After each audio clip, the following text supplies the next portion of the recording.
thing. I think I've finally actually genuinely completely cracked the code on the true nature of coffee. And what would that be? Well, see, coffee is soup, but it's not a direct one-to-one comparison. I think it's actually because coffee is tea. Coffee is just tea and soup are the same thing. So, like, you know, like if you connect the dots, coffee's tea. It's heated liquid sifted through dried plant matter to draw out the flavor and the color and the smell. Coffee is just tea, and tea is soup. Is this what keeps you up at night? It's what kept me up for like the last 5 minutes. I was trying to figure out what I'm sorry. We'll crack this code eventually. Good luck with that. I saw another argument saying that coffee is actually porridge. Porridge? Yeah. Although it wasn't actually an argument. Like, that's the whole phrase. It was just coffee is just porridge. Like, that's the whole argument. That's the tweet. I guess. That's it. That's the tweet. So we're recording this mid-August, and school's about to start up again, college for us, and you're going to be moving out in like 2 weeks, which, by the way, congrats! You haven't gone to college in a while, so knowing that you're going back for the first time in a few weeks, hope you're a little excited underneath all of the mortification. Yeah, underneath the complete terror. Yeah, there's definitely some stuff that I will be glad to be doing. Yeah, and just for the sake of reminder, do you want to tell everyone what you're majoring in? Right, I am majoring in media production, and that's kind of a general statement, but that's so that, of course, there's a lot that can go into media production, but it's specifically vague so that you can pick and choose kind of what you want to do in it, if that makes sense. So, yeah. And that's kind of similar to my, with my major, which is just a Bachelor of Sciences in Psychology. The thing is, psychology as a field is so broad, and that fits really well with, my mentality right now of not exactly knowing what job I want. But I do know that is the field that has interested me the most. Psychology classes and sociology classes have been the only ones that have, like, genuinely piqued my interest, and since it's so broad, like, the world of psychology is so huge. My teacher at my college originally wanted to be a sports psychologist. And he was for a while, but, like, you just jump in between all these different, like, career paths. And I like the idea that I have a lot of different choices. It's not like the rest of my family where everyone's medicine, so everyone's locked into the exact same linear path for, like, 30 years, Yeah. But the thing is, both Kae and I didn't start out like this. In high school, and I know for me, middle school, I think for you, you also started in middle school, right? Yeah. Actually, we weren't even allowed to start in elementary school, other than the, like, whatever, Muse or little shows they would do. Well, ever since middle school, we have been quite the theatrics. I've been in theater for 7 years. I skipped 1 year, so it would have been 8 years, but yeah, 7 years in total, I think. And do you know how many you've been? Just a lot? I mean, basically all of them. Every year from, let's see, when we were, okay, so every year from 7th grade to 12th grade. And then and then also there was a year where I did Annie. No. Okay, yeah. So that's... Wait, no. Okay. So from 5th grade to 12th. Okay. Okay. So that's exactly mine. Oh, okay. Exact same with me. Sorry. Okay, we need to write that down in the, like, multitude of things that we have in common. Yeah, that's 5th to 12th was theater. That's crazy. That is insane. Yeah, we definitely don't have a list of all the things that we somehow have in common. Did you know that our middle schools have the exact same name, even though that they were on opposite sides of the world? Yeah. St. Peter's, let's go! St. Peter. Boo! Yay, she said with sarcasm. She said as a tear of blood streamed down her face. Thing is, we've been in this for like around 7 to 8 years, and we both quit once coming out of high school. And that's not to say that it was all bad. In fact, I don't think we would have been in it for so long if we didn't enjoy it. Of course, yeah. Yeah, like at least the pure feeling of acting. But there were definitely reasons why we got tired of it and why there was some fatigue. So if you don't mind, I want to start out by just kind of laying the groundwork for like what my beginnings were like as a fresh upstart, the new aspiring upcoming actor is gonna take Broadway by storm. Go right ahead. Not even close. Literally 5th grade me in Spain, Barcelona, Spain. I'm in St. Peter's. I'm like, we had this really cute little auditorium, and my awesome British teacher, who I don't talk about enough, Mr. Simon. He was the main authority figure in Spain that I just absolutely loved to fall under and listen to and get taught by. He was just fantastic. Lovely British dude. Mr. Simon really like he introduced us to like, you know, little things about theater. This is the play that we're going to be doing in 5th grade, and it was some silly play I don't even remember. Like some childhood play, I don't even know. It was so something about Duck Duck Goose. That's all I remember. Oh, it was like some Jack and the Beanstalk thing. That's what it was. It was whatever. But in 6th grade, we were going to do Macbeth. And this was so exciting because, like, you know, like this was my 2nd year of acting, and I don't know. I realized that the reason I really liked acting, so I guess you could consider this the reason I started theater, the reason I took up theater, was because it was basically effortless. There was no brain work. You just memorize lines and get in character. Mm-hmm. There's no, it doesn't feel like there was any, like, having to, there's nothing would come unexpected, you know? You rehearse the same thing for months on end, and then you perform it, and it's easy, and there's, like, it's effortless. That's what it felt like, you know? You just act normal, act natural. It's easy. And clearly, like, obviously that's not it, but, like, back in middle school, that's what it felt like. Yeah. So, for the character of Macbeth, the main character, 3 people, including me, volunteered to, or I guess auditioned for Macbeth's part. And so the 3 of us were standing on the stage. The rest of the class was in the, what do you call it, the audience. And it's like, okay, everyone raise your hands for who wants Skye to be Macbeth. Every single person raises their hands. Ooh. Except for, like, 2 people. And then, like, raise your hand if you want person number 2 to be Macbeth. And the one person raises, and then the 3rd person, and the other person raises. And I, to this day, will never know why everyone so unanimously voted for me. I want to say it's because I just stood out so much because I was this dark-skinned kid from America in a school of all Hispanics in Spain. And I think, like, oh, he stands out so much. He's so unique. He's so, like, eye-catching. Oh, I want him to be the main character. Or maybe they just thought that you were nice, you had nice energy, you would be good at acting, and they were like, oh, this guy looks like he can hold his own. See, I would love to pursue that lie as much as... thank you for covering for me. But I mean, it's possible, like... okay, thank you for covering for me. However, I will always remember the second of the 2 nights that we performed Macbeth, okay, in the second to last scene, I was off stage. I was on the side behind the wing or whatever, and like everyone else was acting and stuff, and someone forgot their lines, and everyone screwed up. Someone forgot their lines, so the next person didn't know how to proceed from there, and like it was supposed to end with a character like dying or something, and it was so rushed and horrible. Like, it was like atrocious. So everyone kind of screwed up, barely even got to finish the scene, and this is like on show day.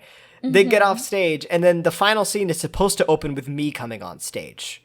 So they screw up that scene. They go off stage, and everyone's like, "Hey, Sky, get on!" And I'm like, "No." They're like, well, "What do you mean, no?" I'm like, "Well, they ruined it. They ruined the play. There's nothing left to salvage. Like, it's in shambles.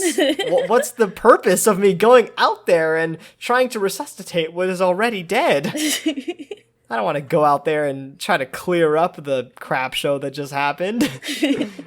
It's over. And every single other person in the backstage is staring at me like, "You're an idiot. Get out there, you petty freaking." No one said that. They were all just like, "Go." I'm like, "No, go." "Well, no, seriously, go." And I'm like, "Fine." And I go out there and I do the rest of the scene in like such a... I'm so disheartened by this point. Oh, no. So, I don't know. I guess I was petty. I'm glad I'm not like that anymore. Oh my god. I mean, it was middle school. It was middle school. It was 12-year-old me. And I wasn't, yeah. Or no, 11-year-old me. Wait, what? No, 12. I don't even care. I will say, though, I was really proud of one thing, and it's how I died. Because here's the thing. I die by Macduff stabbing me with a sword, right? But I came up with the brilliant idea. I believe no visionary actor will ever see this coming. Stanley Kubrick, frickin' Tarantino, take out your notebooks. So I had the brilliant idea of when Macduff stabs me, he stabs me in my armpit. And it's like, oh god, he actually stabbed him. And then I hold the sword in my armpit. I'm like, I'm dead. Ugh. And I was like, that is the greatest idea of all time. We should do that. Yeah, that sounds really nice. And everyone was like, you're a genius. Let's do it. And you know what? Like, even getting to live out your kid fantasies of like, oh, I'm dying. Yeah, exactly, yeah. And not even that. It was also like in the exact way that I wanted to die, you know? Like, yes. They stab me in the armpit, everyone claps, I fall on the ground, I'm like, heck yeah, that looks so realistic. But, like, I don't know, it was just a cute little memory. That was my origins of theater, and I don't know, it gave me validation. I think that's... Yeah, that's cute. Yeah, with the benefit of hindsight, that might have actually been a big part of why I loved it. Just, it validated me. It was like, hey, people are watching. And as an introvert with a life of screens, that's all you can ask for. Any fun stories about when you first started out? I guess... well, this is, like, very, very early, but I just remember the original reason that I wanted to do the school, like, show was because when I was in, like, first grade, I went to a Catholic school, okay? Yeah, St. Peter. So we had mass buddies who would take us over to the church for service on, like, Wednesday mornings. Uh-huh. And there was one day where I was walking with my mass buddy and I was like, hey, hold on a second. You have nail polish on. That's not allowed, you know, as a first grader would be. And she said, that's illegal. And she said, actually, I'm allowed to have it for now because I'm in the play or in the show, in the musical that we're doing. And I was like, I want to be in the musical. They let you paint your nails and if you're in a musical?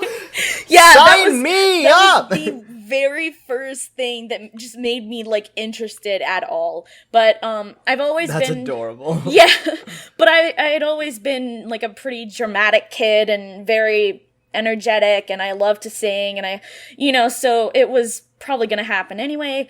And then I guess like 5th grade, I got into this. What's it called? Not a school production, but a community production. Yeah, sure. Of Annie. I was just like one of the orphans and a tap dancer, and then as the years went by, I think some of my favorite stories would be a lot of stuff from high school. There's one show we did Grease, and I was Marty, and in this same musical, there was going to be a point where Jan, the other character, had to like take a big bite of this I think it was like Zuko's sandwich or something. Well, on stage, the sandwich falls out of the bag and it flops onto the dirty stage floor. Oh boy. And it's not like during a performance, but it is because it's during the dress rehearsal that we do for the 5th and 6th graders in our district. So it's like so an you still unofficial needed to follow through. Yeah, so it's like an unofficial first show. And so we didn't know, like, well, what's she gonna do? What's she gonna do? And she bent over and picked it up. She took a second and looked at it. And then she, like, took a bite. And all the kids in the audience were like, oh! Ew! Grody! I was impressed. Oh, I love that. I was impressed. That's dedication. And then with me in particular, in Greece, there's a moment where Marty's talking about this suitor that she has, and she's like, oh, I just got this kimono from him, and blah, blah, blah. And I was on stage, I went to put it on, and my arm got stuck in it somehow.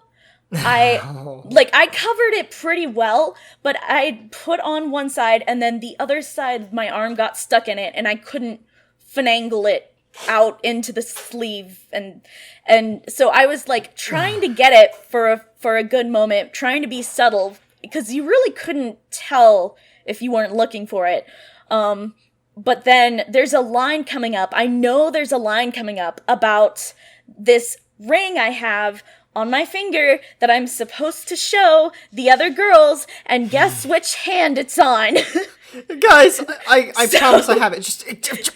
So it was funny. I somehow, in the span of like 2 seconds before I was supposed to show my the ring thing, in like stretching out my arm, I managed to get it through the kimono and then show them the ring. And I was like, yes. There you go. The glory of Thespis himself blessed you in that one moment and allowed you to... I have also sorry. I have also tripped upstairs, and it was the same kind of situation where it was a show that we did for kids in our district. So afterwards, one of them asked, "Did you trip up the stairs on purpose?" And I said, "No." Oh, you should have said yeah. You should have said, yeah, I tripped. Was it convincing? Yeah, I should have, but I was definitely like, wasn't real. I was like, I'm not gonna be that person. Yeah, I meant to trip. Anyway. Oh, yeah. I mean, that's the thing. Like, a lot of what you'll find if you're getting into theater, like mostly in like middle school, high school, is that you will come across a lot more people who are prone to stories like that, is the best way I can put it, because they're all wild. At least, I don't know if that's how it was for you, but for me, in high school especially, every theater kid, with the exception of like 3, and I was one of those 3, was absolutely wild and insane and extroverted and crazy and just a complete clown and wanted the spotlight and everything. And it just condoned so many like stories of like props breaking and shenanigans on stage and stuff. And I don't know if that's how it was for you, but I mean, I think in high school we didn't have as much of like kids being crazy, obsessive, like in the spotlight type of things. We definitely had our moments where we would get silly and stuff, but I think as a whole it was more of just us just as a group of friends, you know, having these moments every once in a while. I don't think there was ever... good. Yeah, because I think we were really the biggest, like, theater people at the time. And, you know, we weren't, like, crazy about it. So, yeah, it was all That's right. fair.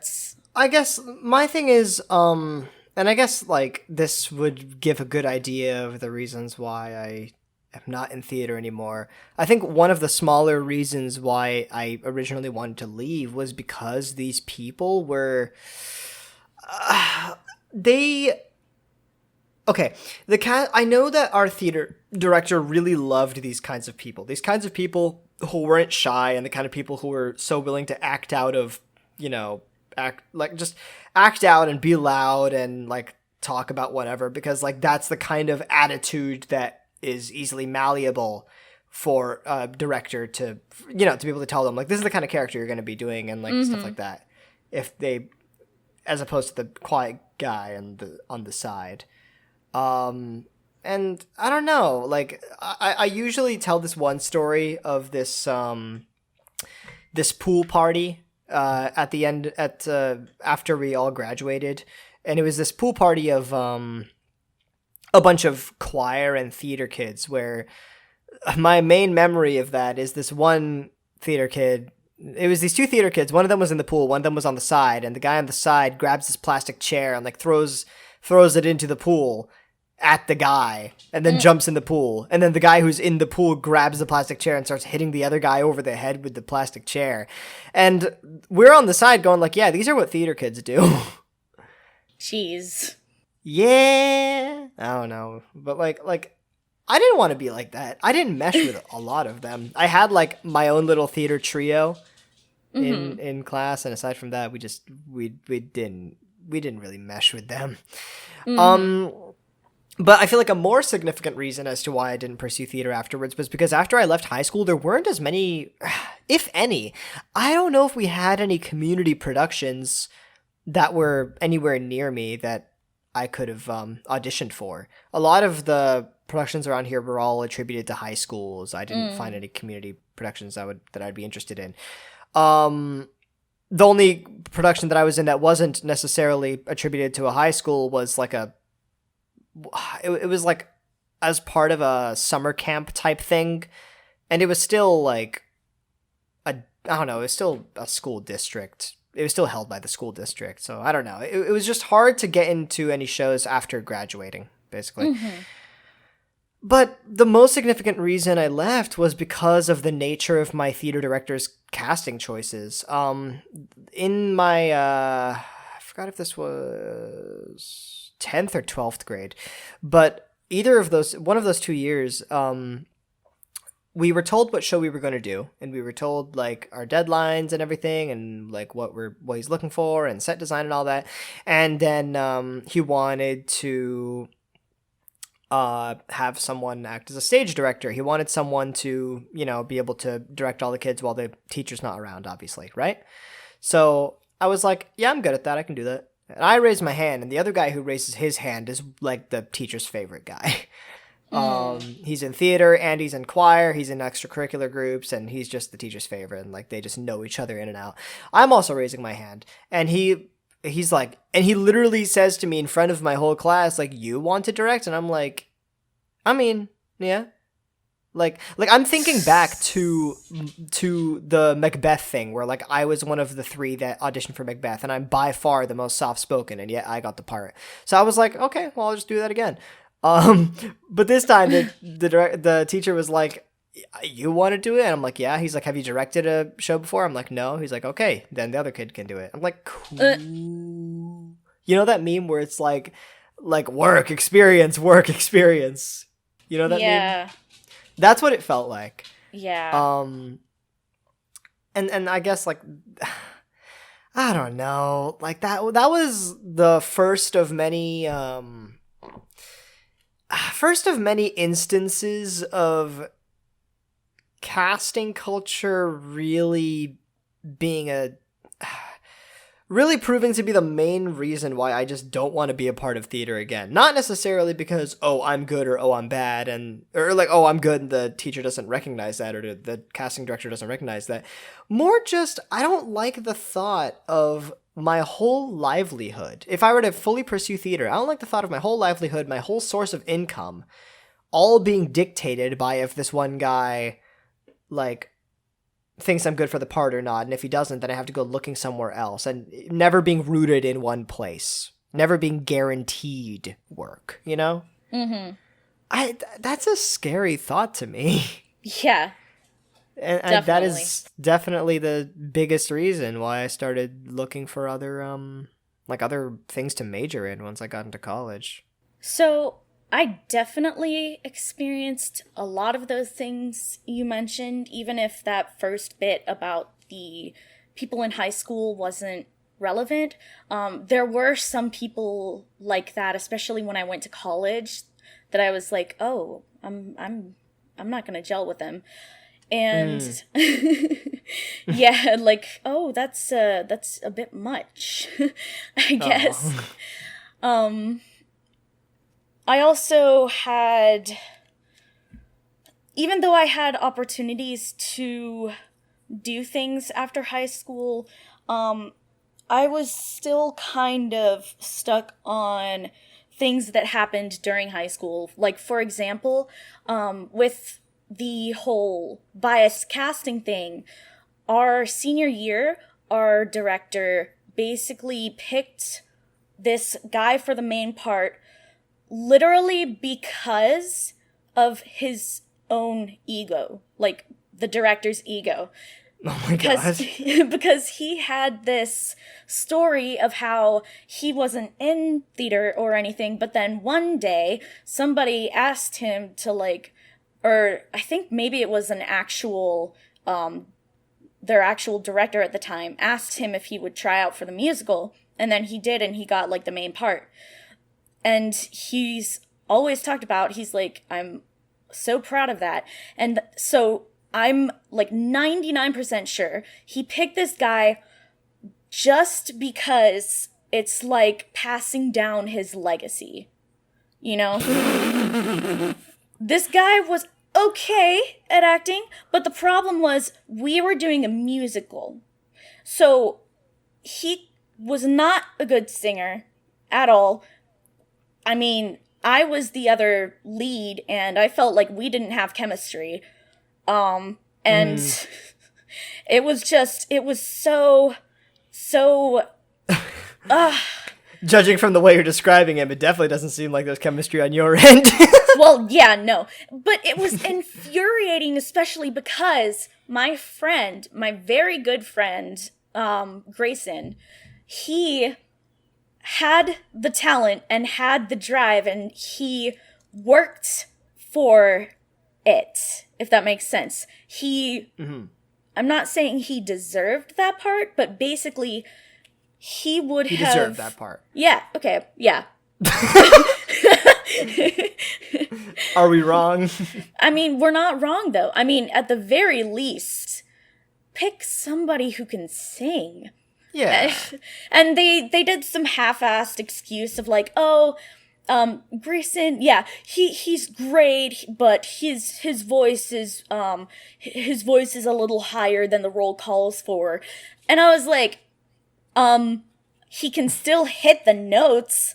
You're just using that as an excuse because you want someone who looks different and someone who carries out the rest of this director's ego. So great!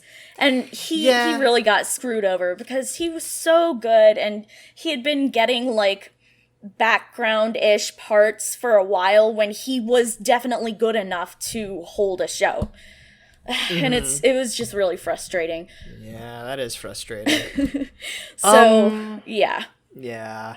And even if the person watching this isn't into theater, I've heard at least our friend Kat said that band and orchestra was a similar deal of what chair you get and whatnot.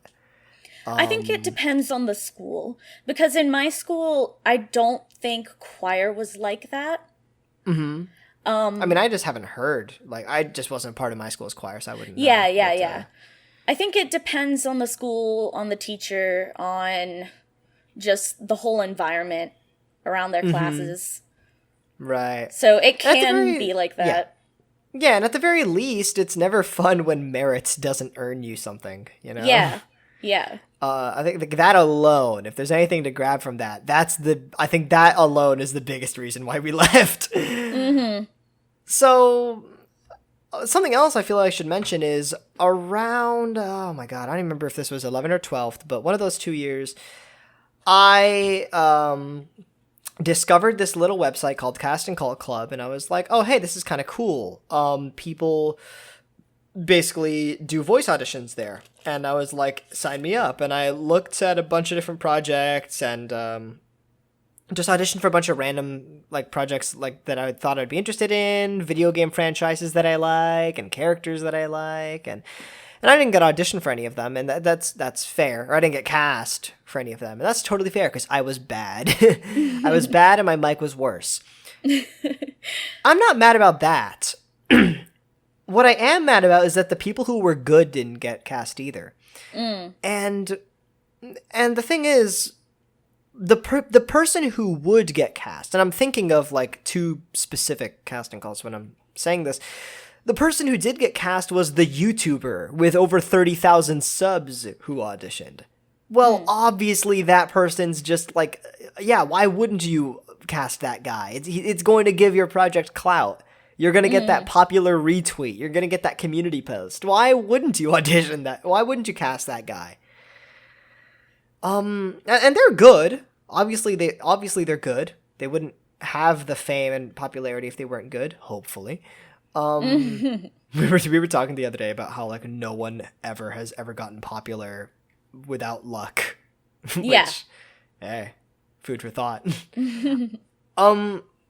But it was annoying, and it started this whole cycle of me never wanting to audition for absolutely anything because I would always see someone with a following in the list of people who have auditioned. It's like, okay, well, there's no point. There's no point of getting myself ready, clearing up my voice, doing my pre-VA routine just to give away a crappy audition that I know is worse than good people, and even they're not going to get it. Like, that's a really bad feeling, you know?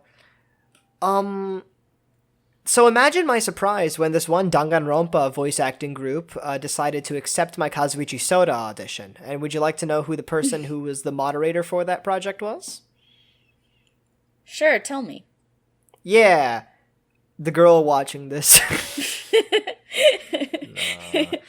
Come on, don't be humble. It was me. That's how we met.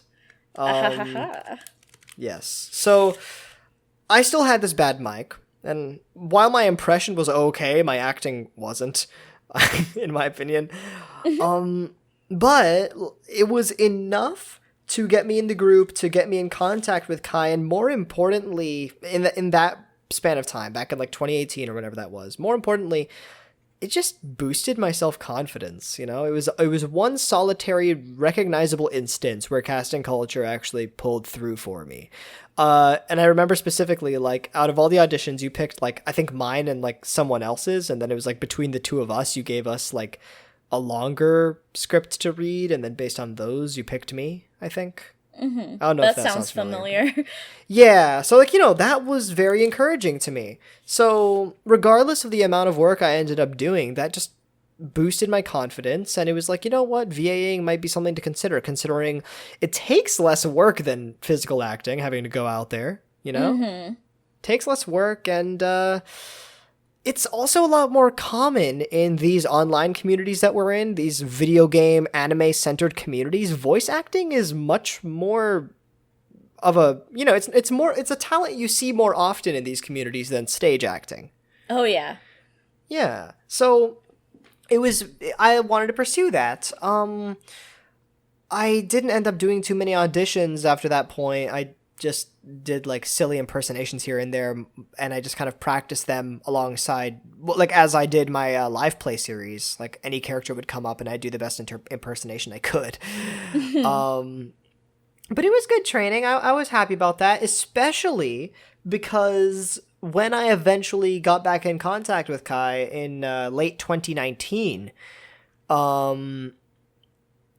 she invited me over to her new voice acting community, Nakai Studios, and she cast me as a character, and that and being in that group of people allowed me to be in a part of another VA project, and then like just getting a better idea of it. I got in a few others, and I got an idea of what like the standard is, what kind of equipment to get, and what kind of stuff I should be doing. And it was just a really, like, even though I still don't consider myself that good, it's the start of being able to get a feel for what's expected of me, so I can work on that with time. And I'm so glad I was given that, you know? Yeah. So thank you. Well, thank you so very much. No problem. Yeah. And not to mention being on the other side of this whole, like, because not only was I cast as part of Nakai Studios, but I also became a mod. Thanks. Also. and it felt quite eye-opening to be on the other side of this casting process that I came to hate so much. Being a mod gave me a better idea of what goes on in the casting director's heads, which begs the question, what has it been like directing these comic dubs for like years and years? Okay, well, I mean, first off, you clearly enjoy it more than I do. Yeah. I originally got into it because of, you know, the problems we mentioned earlier with stage acting and stuff. And I was tired of all that. And there was a certain point where I was very much into Danganronpa and other things like that. And I just thought, like, hey, I just had this thought of, you know, voice acting online is a thing. And then I was like, I'm like taking down the different points in my head. I'm like, okay, so you don't have to be seen, and there's not as much bias online because I can't see you.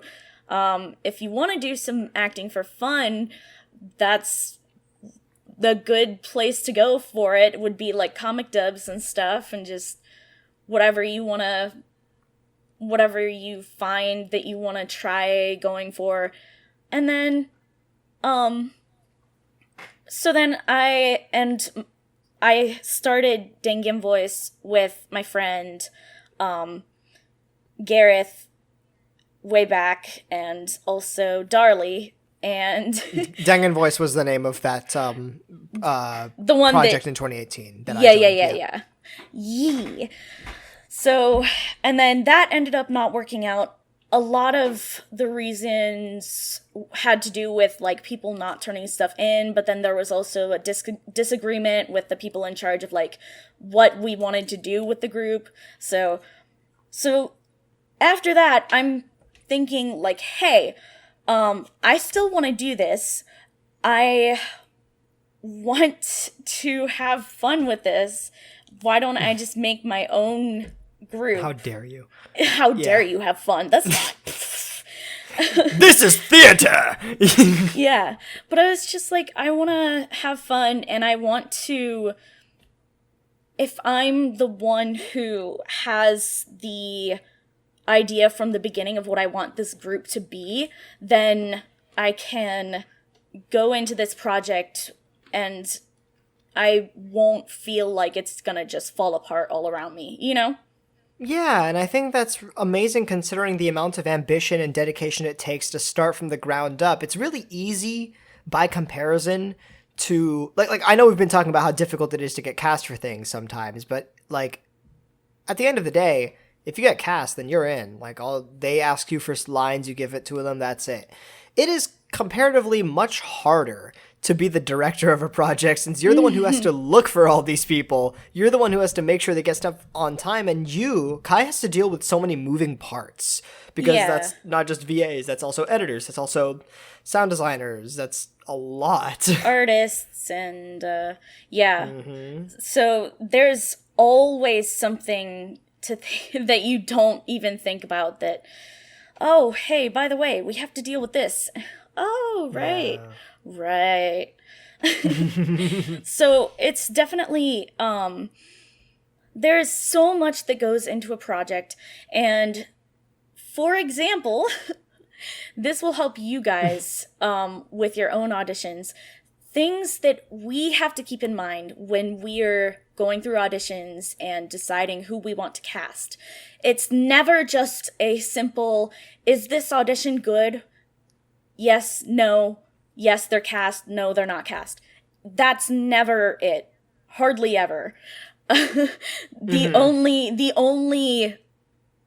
only time it's ever been that simple is when the quality of the audio itself comes into play. So if my, because every project has a different expectation for where they want your quality to be. If your quality of your mic is just, it's too much, it's too distracting to the point where, like, listening isn't going to be, like, it'll just be distracting more than anything else, then it'll be like, okay, that's probably a no. But other than that, there's so many questions you have to go through. Does this voice work for this character? Were the emotions adequately expressed through their acting? And then if the same person has tried out for multiple people and you like their auditions for multiple roles and you're trying to decide which one you would rather cast, you have to think of, what are you prioritizing? Are you prioritizing how their actual auditions were? Like, this audition was actually probably the best one out of the two. Or do you think, hey, even though that audition was the best, the other role doesn't have any auditions for it at all. So if I cast this person for the quote-unquote favorite audition, and then no one else auditions for this other part, then it's like, what are you gonna do? You bamboozled yourself.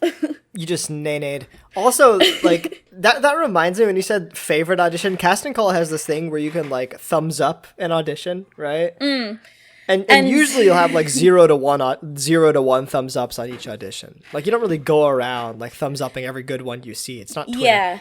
Yeah. There are some people who try to, like, get a bunch of people to want, but you can you can always tell.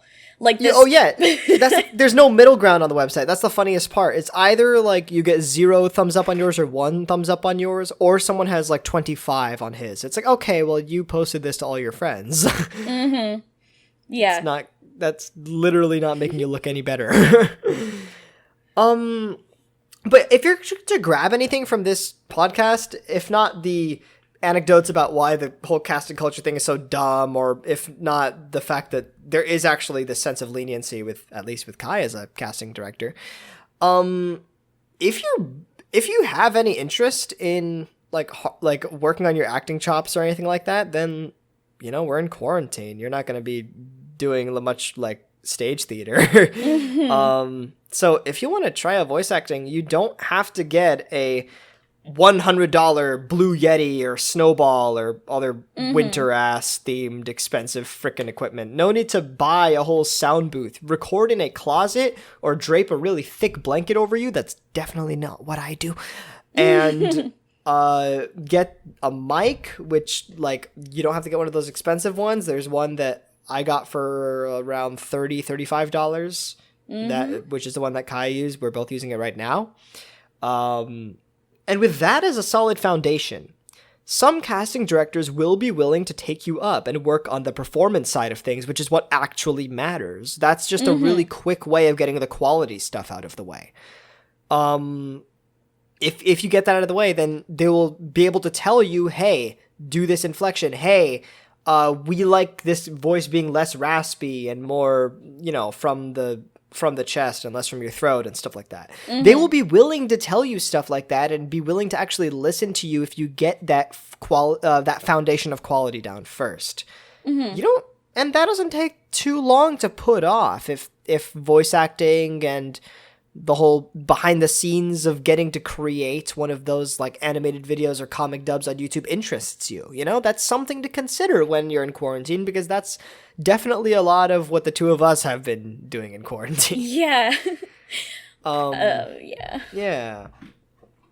And yet I know that I can't, I was talking earlier about how I don't want to pursue theatrical stuff as a full-time living because of, this exact thing of like, having to jump between different projects and having to find a stability and not being rooted in one place. And I feel like at least one of you is thinking that this is so ironic that I'm talking so highly of voice acting when it's the exact same thing in that regard. Yeah, it is. And that's why my life plan right now is slowly but surely making progress towards two separate goals. I'm making progress towards a stable income in real life by furthering my psychology degree at this college that I'm going to, and furthering my artistic dream online, either by doing voice acting to just boost my name or doing graphic design to boost my credibility, and little things like that before I get my actual creative dream out there, my passion project.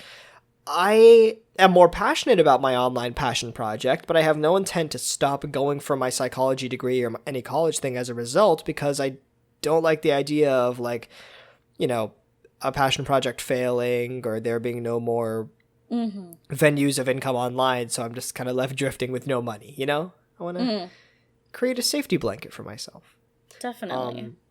And it is worth noting that on the contrary, my friend Kyle, kind of did the opposite of this, actually. He did the opposite of what I did. He started as a more artsy kind of guy, doing like voice acting stuff online. I think he did stuff like that before I did. And he then got into theater late into high school and now is like a double major or a major minor, or no, he's a major minor in college, majoring in theater, and he's doing all these classes and stuff like that, and he's going to go overseas to get like some letter of recommendation or something like that, and he's in all of these community productions, and he was rated like second best child actor in the state in his senior year and stuff. Like, he is being crazy ambitious, and it is working out for him. So there is no one-size-fits-all approach to incorporating theater into your life. Yeah. There's always going to be those kind of people, but this is our experience from Kae and I, from our experiences. I think it's just, I like my life plan. I like the plan I have set out for me, where I'm not slowing down on, what on a life plan that society would like of me, to just go to college, get that major. But, as long as I have any form of income, I'm able to fund my passion project, which means the most to me. And I think I'm going about it in a decent way. Yeah. I'd say that as well. Yeah, and that's part of what makes me so happy that you're going back to college as well, because because I feel like the same thing applies to you, You're not slowing down on real life either. Yeah, there was definitely a lot of uncertainty, especially just because I didn't know like what I could do, what I wanted to do.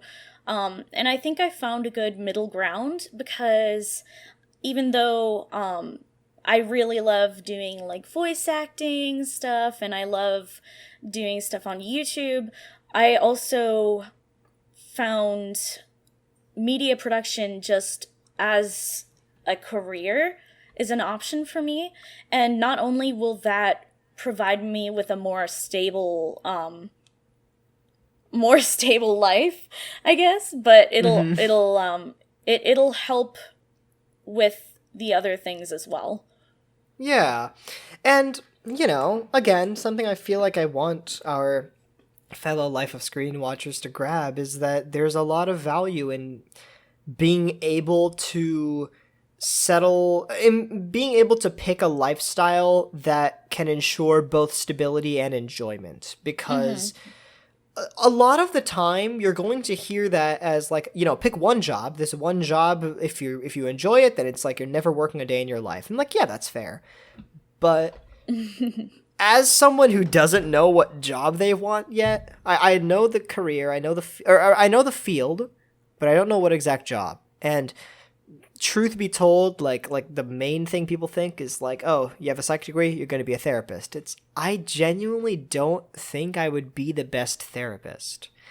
So I don't know, like I need to look into the more niche career options, I guess, if I am to apply this degree to a job. For all I know, I could apply the degree to entertainment, saying I have a knowledge of a audience of people, So who knows? But at the very least, I'm able to fill out the stability half of my life with that and just go wild on the internet for my enjoyment part. And you know what? If that's the way I'm going to go about my balance of stability and enjoyment, then that's how I'm going to do it. And I really hope that all of you guys, because I know that most of you guys are just getting into college or just ending off high school or middle of college and stuff like that.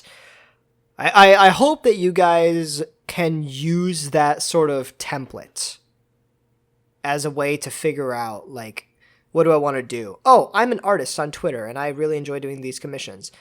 And I shouldn't stop that, but am I going to find stability in this? And if not, how can I insert stability in without ruining my, my artistic passions on Twitter that I've been doing all this time? Like, just figure it out. Just kind of work it out. This is what I've picked, and I'm happy with it. Yeah, we're not saying, like, you can't go out and try to do one job that's not ever going to work. But we're just saying... Heresy! But we're just saying be smart, and what's the phrase I always use is better safe Rally's than cute. Sorry. Well, Rally's cute also works. But better safe than sorry. Yeah. Yeah, because once you're homeless, what are you gonna do? Exactly, and if things really take off for you in the area that you want them to, I mean, you can always like leave that other job that you may not need anymore, and then go back to it later if you ever have to fall back on it. Yeah. So, for example, in my Discord server, we were talking about this yesterday. There's a small handful of people in there who, just through calling with them and just through talking about video games with them and playing Jackbox with them, it becomes really apparent that they're really funny, basically. Some of them are just downright so consistently hilarious. Some of them have ways of talking about something so mundane, something that you wouldn't find relevant at all or important at all, and find a way to talk about it in such detail that they somehow manage to draw it back to you and make it relevant and stuff like that. Like, they have talent, and yet it's like, oh, what do you want to do in your life or in the future? It's like, I guess I'm going to major in this, or like in science. It's like, okay, cool. I don't see that in you, though. And, like, especially using the excuse of, hey, you're spending so much time indoors on your computer in these creative circles anyways. Dip your toes in it, man. Like, you have the potential. So I'm gonna bring up one particular guy from our server, Ali. Hey, man. Literally, this guy is so funny. He consistently is able to warp some like a normal ass topic into something funny. Like this, like we can be talking about, oh my god, I don't even remember. I can't think of an example, but like I know that he could be one of those YouTubers where it's like, hey, you all know this word, man, I hate this word. This word makes no sense. It's like if someone did this and that and this, like a whole stand-up routine, but basically with meme editing on top of it that basically comes across as like shit posting. Like, and like he's got a computer and all that, and like I'm like, he's probably got the time before school starts. I'm like, just do it, man. Just get started. Even if it doesn't get an audience, it's an opportunity for you to hone your skills. You know what? I'm not getting money, and I'm not getting too much reach out of doing whatever voice acting I'm doing right now, but it's an opportunity for me to hone my skills, to creatively express myself, to be able to look back on it. And, like that has so much value. Even if it's not monetary, that has value. I don't think I would know any of the little nuances about voice acting that I knew now if I didn't do so many crappy auditions, if I didn't make so many crappy videos. Just try it. It's not like stage theater and like all that where if you're putting yourself out there, it's so much effort and there's so much to lose. Like, no, doing a voice acting audition, you don't have much to lose at all. Yeah, basically. Just if you get it, great. If you don't, oh well. You know? Mm-hmm. Yeah, basically. If you don't mind, I wanted to start wrapping it up at least by going back to stage theater a little bit, because there's another particular story I wanted to share. Okay. Because when I was talking about this one production that was held by our school district over the summer, this was for a show called The Yellow Boat, which was probably my favorite show that I've done. It's this story where I was basically the father of the main character, who is a boy with congenital hemophilia. So it's like a bleeding disorder. It's a true story. The kid died at the age of 8, and he would convey his struggles, like the mental struggles he had, into these beautiful, fanciful paintings and art pieces and stuff like that. And it's such a touching story. They adapted it into a play, and for a 10th grade play, it was very emotional. But I always will remember that my wife, the mother of the child, was someone that I don't know, I wasn't really down for being super physically intimate with her, let's just say. So eventually, like there's this one scene where we had to walk into the house and hug each other. It's like, hey honey, I'm home. It's like, hi, and we would hug each other. And both of us kind of did the whole kind of hug where like we're definitely like apart from each other and our bodies are not against each other at all, but we're hugging with like space in the middle and stuff. And I bet from the side it looked very stupid. And we did that, and the director's like, okay, seriously, cut. Like, you keep making this all awkward, I'm gonna make you guys kiss instead of hug. And we're like, ow! Ah! Cody! Oh my god. And I was mortified because I didn't kiss anyone at that point, and I was like, nope, never. But and in the end, I think I finally managed to get a half-hearted hug in there. And I managed to not break the emotional tone of this story with a very awkward distanced hug. Thank God. I'm proud of you. Thank you. I don't know how it took so much willpower to do that. I mean, I understand, so. Yeah. I don't know. Yeah, whatever. I was a weird kid. Now I'm cool, guys. Believe me. Yeah, you are. Source, guys, believe me, please. No, but you are great. You're a great guy. Thank you.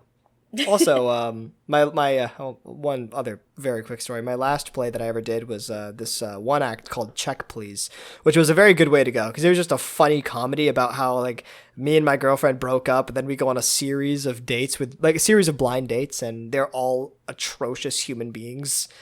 They're all terrible, they're awkward, or just terrible at dates, and I'm like, when we're the straight man, we're like, okay.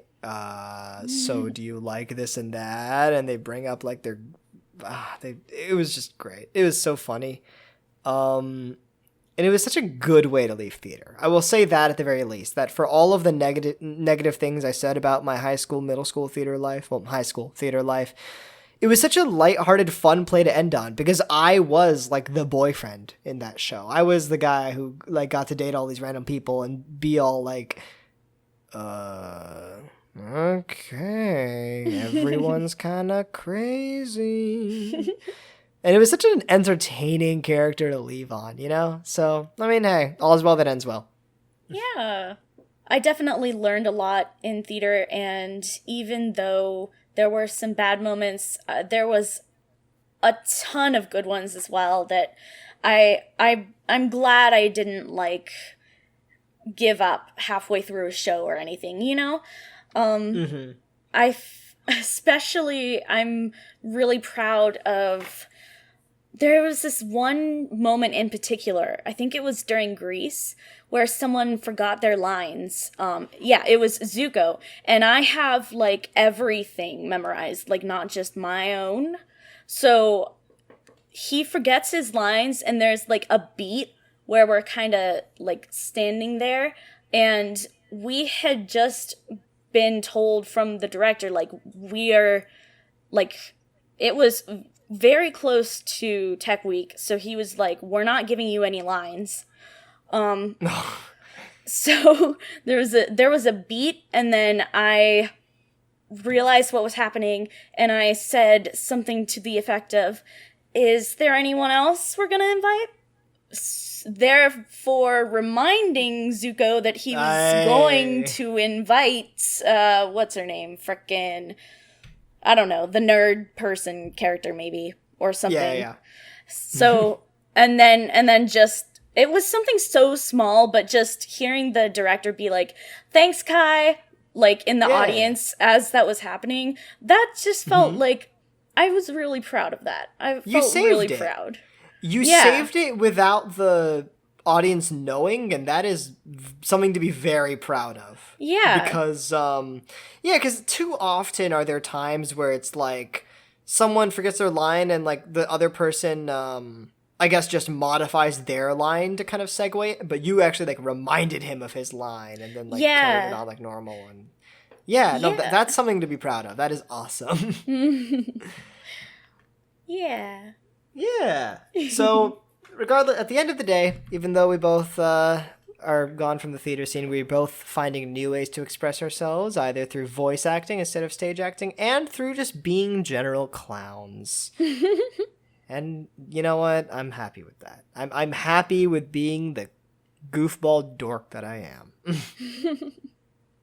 And I don't think you have to change one bit. Thank you. Okay, but seriously though, like coffee's tea. Wait, no, okay, but is cereal soup or not? It is if you want it to be. Okay, well, soup is defined as a liquid food that is prepared by boiling. So therefore, soup is anything that extracts flavor from a product by letting it soak in broth. So in that case, cereal is wheat and the soup is stew. So, like, with the modern day usage of cereal with liquid, with the milk, like, is that not a stew in its own right? I think I need to go lie down for a little bit. I think I need to take a nap. I think this was all too much for my brain just now. Sure. So I'm gonna get some cinnamon toast stew. I'll be right back. Don't you go anywhere. All right. Dork.